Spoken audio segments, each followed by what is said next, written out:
जय श्री कृष्णा।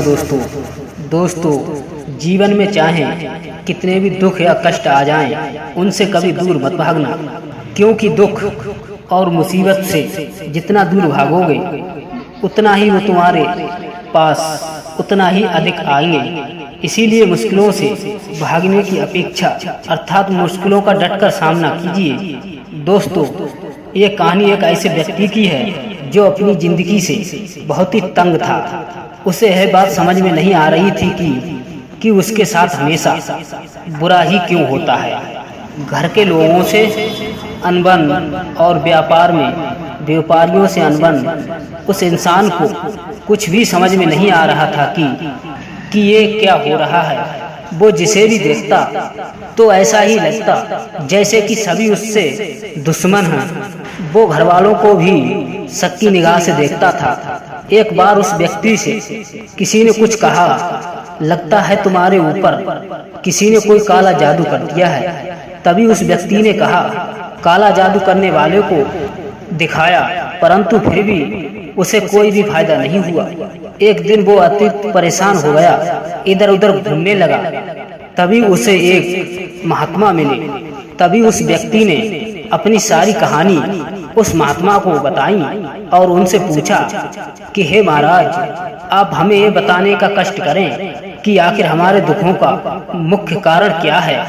तभी सन्यासी ने अपनी दिव्य दृष्टि से देखकर बताया कि आपके घर के किसी सदस्य के कारण इतना दुख तुम्हें मिल रहा है।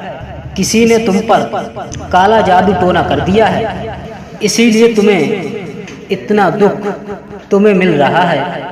किसी ने तुम पर कोई काला जादू कर दिया है, इसीलिए तुम्हें अपने परिवार के सदस्यों से बचकर रहना होगा और आगे आने वाला समय तुम्हारे लिए और भी मुश्किल हो सकता है। इसके बाद उस व्यक्ति ने सन्यासी बाबा से इस दुख का हल पूछा।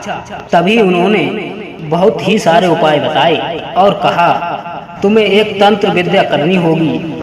अब वो व्यक्ति अपने घर जाने लगा और हर किसी से वह शक की दृष्टि से देखने लगता है। जब रात्रि का समय आया तो वो डरते हुए शमशान पहुंच गया।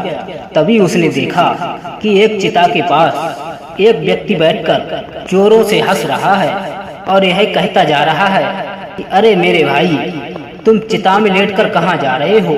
तुमने तो जिंदगी भर लोगों को कष्ट दिए और दुख दिए, क्योंकि तुम्हें तो खुश रहना था।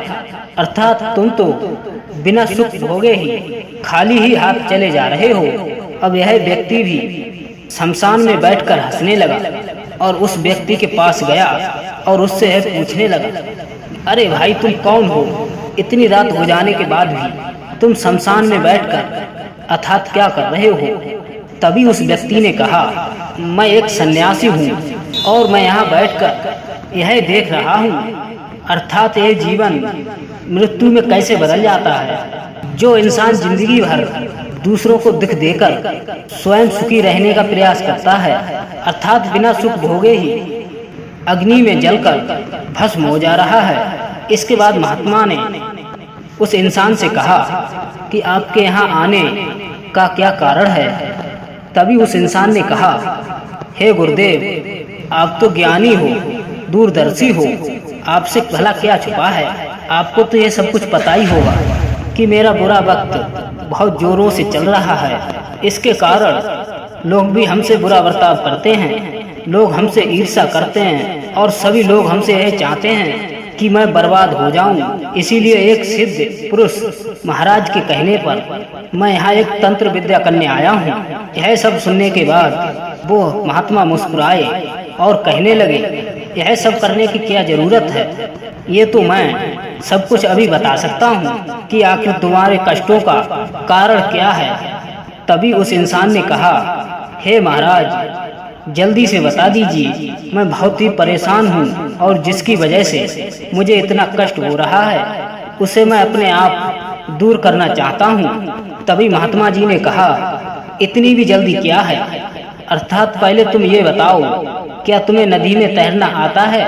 तभी उस व्यक्ति ने कहा, नहीं गुरुदेव, मुझे तो पानी देखकर ही बहुत डर लगता है। तभी महात्मा जी ने उस इंसान को आधी रात में एक नदी इसके किनारे लेकर गए और किनारे पे पहुंचकर उस व्यक्ति को धक्का दे दिया।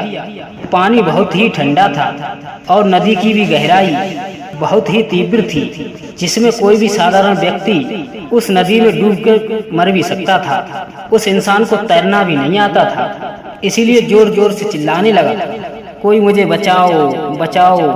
अर्थात आधी रात में कौन बचाता। उसने खुद ही तैरना शुरू कर दिया, अर्थात कोई भी फायदा नहीं हुआ।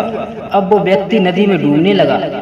तभी महात्मा जी को बचाने के लिए आवाज लगाने लगा, जिसे सुनकर वो महात्मा जी नदी में कूद जाते हैं और इस इंसान को बाहर खींच लाते हैं। तभी महात्मा जी उस व्यक्ति को से यह पूछते हैं, क्या तुम ठीक हो? तभी वो इंसान कहता है, तुम पूरी तरह पागल हो क्या? सारी दुनिया तो मेरे पीछे बर्बाद करने को पड़ी है और तुम भी मुझे नदी में डुबाकर मार देना चाहते हो। यह सब सुनकर महात्मा को हंसी आ गई। इसके बाद महात्मा जी उस इंसान को एक ओढ़ने के लिए कंबल दे देते हैं और कहने लगते हैं कि हे इंसान, तुम शांत हो जाओ और मेरे कुछ प्रश्नों के उत्तर दो। तुम इस नदी में डूब रहे थे क्योंकि यह नदी यहाँ पर है। तभी उस व्यक्ति ने कहा, हाँ बिल्कुल, यह एक सत्य है। महात्मा जी तभी फिर से कहते हैं, अर्थात तुम इस नदी में डूब रहे थे क्योंकि इस नदी का पानी बहुत ही तेज है। तभी वो इंसान कहता है, अर्थात बिल्कुल, यह सब कुछ सत्य है। महात्मा जी ने दोबारा कहा, तुम इस नदी में डूब रहे थे क्योंकि तुम्हें बचाने वाला यहाँ पर कोई नहीं था। तभी वो व्यक्ति कहता है, जी महाराज, यह सब कुछ सत्य है। महात्मा जी ने फिर से कहा, तुम इस नदी में डूबकर मरने वाले थे क्योंकि मैंने तुम्हें धक्का दे दिया। तभी वो इंसान कहता है, यह भी बिल्कुल सत्य है क्योंकि आपने धक्का ना दिया होता तो मैं नदी में नहीं गिरता। यह सब सुनकर वो महात्मा जी उस नदी में कूद गए और बड़े ही आनंद पूर्वक उस नदी में तैरने लगे और बहुत देर तक तैरने के बाद वापस उसी व्यक्ति के पास आ गए और इस इंसान से कहने लगे, ये नदी भी वही है, गहराई भी उतनी ही है और हमें किसी ने धक्का भी नहीं दिया और ना ही मैंने किसी से मदद मांगी, फिर भी मैं नदी में नहीं डूबा। यह तो एक चमत्कार हुआ। तभी उस इंसान ने कहा, वो कौन सा चमत्कार है? आपको तैरना आता था, इस कारण से आप नहीं डूबे।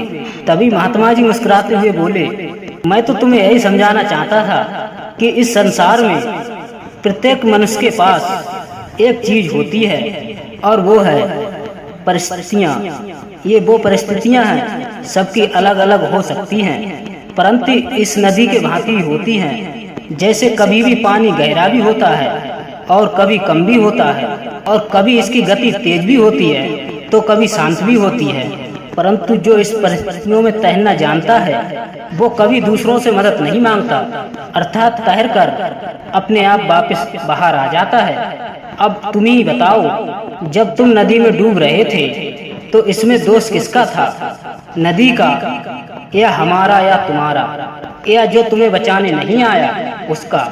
तभी उस इंसान ने कहा, इसमें सब कुछ मेरा ही दोष है क्योंकि मुझे तैरना नहीं आता। इसके बाद महात्मा जी ने कहा, अब तुम अपने घर लौट जाओ। ये दुख और कष्ट तुम्हें अच्छा तैरना सिखाएंगी, जिससे तुम इस दुख रूपी नदी में कभी नहीं डूबोगे।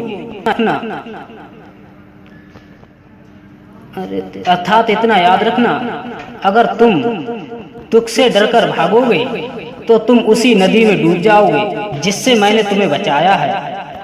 परंतु यदि दुखों और कष्ट का सामना करोगे तो निश्चित ही कभी नहीं डूबोगे और अपने जीवन में खुशहाल रह पाओगे। यह सब कहकर महात्मा जी वहां से चले जाते हैं। अब उस इंसान को भी सब कुछ समझ आ चुका था कि मनुष्य अपने दुखों का कारण खुद ही होता है। इंसान के जीवन में दुख और कष्ट इसीलिए आता है ताकि वो हर मुसीबत में जीना सीख जाए। दोस्तों, दुख और मुसीबत जीवन में गुरु की ही तरह कार्य करते हैं और भूमिका निभाते हैं, जो हमें आने वाली बड़ी मुसीबतों से लड़ना सिखाते हैं। तो दोस्तों, आप लोगों से आशा करते हैं यह कहानी आपको बहुत ही प्रिय लगी होगी, अर्थात इस कहानी के माध्यम से आपने कुछ न कुछ ज्ञान प्राप्त किया होगा। इसी तरह से दर्पण ज्ञान एवं ज्ञानवर्धक प्रसंग सुनने के लिए हमारे चैनल दर्पण ज्ञान को सब्सक्राइब अवश्य करें। जय श्री कृष्णा, राधे राधे।